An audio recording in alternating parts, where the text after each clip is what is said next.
I think sit-ups can be a great ab building exercise for a lot of people, as long as they're done in a certain way. So we're going to go over the setup for this decline sit-up, and also some ways to make sure that we're not getting a ton of back discomfort, which is the thing that sit-ups is sometimes notorious for. Now, setting this up, we do need some sort of leg roller attachment to hold our feet in. This is an attachment on this bench, but a lot of commercial gyms have some sort of bench with a pre-built attachment like this. So choose your adventure. They're both the same thing. We do want to set it at a height that feels comfortable enough. And so obviously the more you incline or decline the bench, the more challenging it's going to be.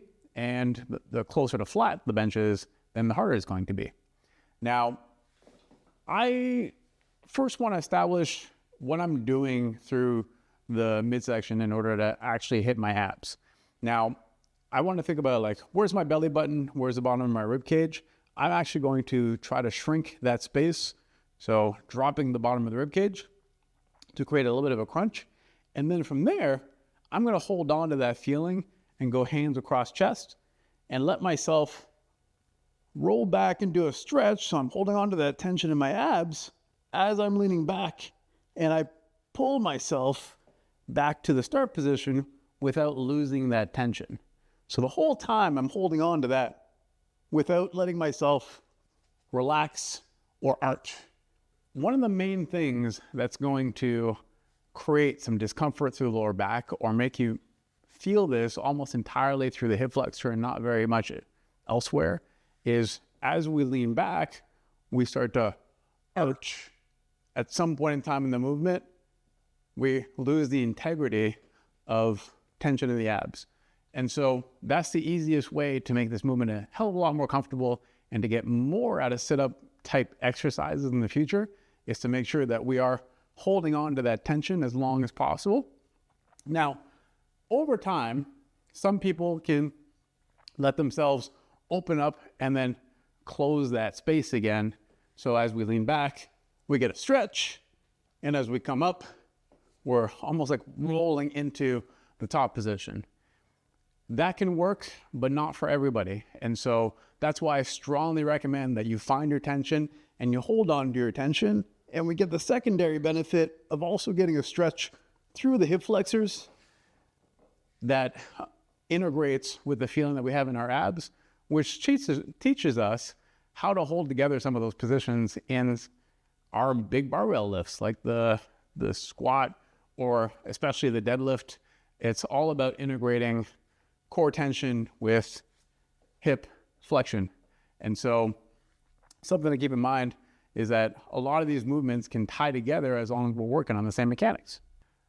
Now, some ways to add more challenge to this movement is I started off with hands across chest. Now, you can go hands behind head, which I'm not entirely a fan of, just because oftentimes as we start to lean back and try to come back, we'll crank on the head. So the alternative to that would actually be a hand reach. So as we lean, we're trying to reach for the ceiling, and then we reach overhead as we get up top. So this keeps us in a much better spinal position and still gets us lots of tension. You're also making sure to keep that ribs down position the entire time. The other way to add some challenge to this is to add some loading. So we can use something like a plate or a dumbbell, kettlebell, sandbag, choose your adventure. The point is that we're gonna keep the weight close. Usually I'll get somewhere either across our chest or just hold the bottom here and keep it against the body.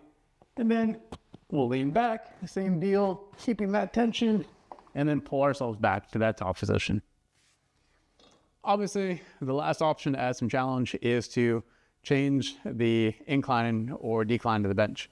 So any of those things can amplify the amount of loading, essentially, or the amount of challenge for the abs. And the thing about ab training is it's important that we don't just aim for tons of reps. We want to treat it like any other muscle. You want to apply the principles of progressive overload, where you add more challenge over time, and still keep it at a fairly reasonable number of reps. So like you can grow abs on sets of 8, just like you can grow it on sets of 20. I'd recommend that the less reps we can do with the more challenge, especially if you haven't done that in the past, will net you essentially more ab gains in the future. And ultimately, if you do want to see your abs, it's a lot of work in the kitchen. So you do need to get leaner in order to get more ab development showing. Some of the results of your work will mostly pop up, functionally, it'll pop up quickly. But over time, if you want to be able to see your abs, you're going to need to probably lose some body fat, especially around the midsection if you carry it there. All right. Hope that helps. Good luck. Bring it.